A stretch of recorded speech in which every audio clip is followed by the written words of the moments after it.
In this lesson, we'll look at the this workbook command.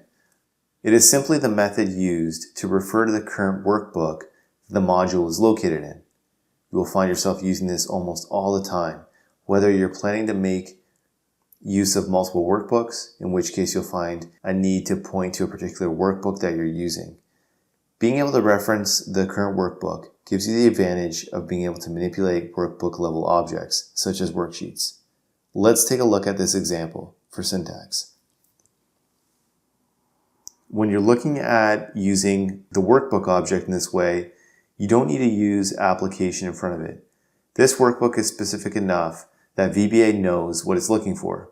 However, if you're working with the application hierarchy, such as manipulating windows, then you'll have to place the application before your workbook statement calls. There's a slight difference between active workbook and this worksheet.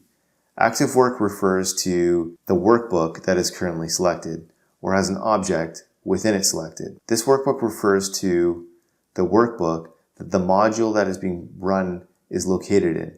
However, the problem is that they can be used interchangeably. You may be wondering, which is the one that I should be using? Generally speaking, you want to be using this workbook if you have to use either. Active workbook is up to VBA's interpretation, whatever it happens to be sitting on.